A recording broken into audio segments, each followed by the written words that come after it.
क्या आपको पता है कि इतिहास के सबसे महान विजेता ने अपने दुश्मन के लिए अपना पैसा खर्च किया था? 330 ईसा पूर्व में सिकंदर महान साइरस महान की कब्र देखने गया। साइरस वो राजा था जिसे सिकंदर अपना आदर्श मानता था, लेकिन जब उसने कब्र खोली तो जो दृश्य देखा वो उसे गुस्से से भर गया।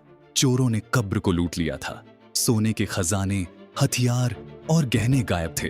केवल बिखरी हुई हड्डियां और खाली कमरे बचे थे। सिकंदर इतना क्रोधित हुआ कि उसने तुरंत उन पुजारियों को मारने का आदेश दिया जो कब्र की रक्षा कर रहे थे। फिर उसने अपने पैसे से पूरी कब्र को दोबारा सजाया, सोने के खजाने वापस रखे और टूटे हुए शिलालेख को फिर से लिखवाया, जिस पर लिखा था, मैं साइरस हूं जिसने फारसियों को साम्राज्य दिया। मुझे यह मिट्टी देने से मत रोको। यह दिखाता है कि महानता सच्चे सम्मान में है।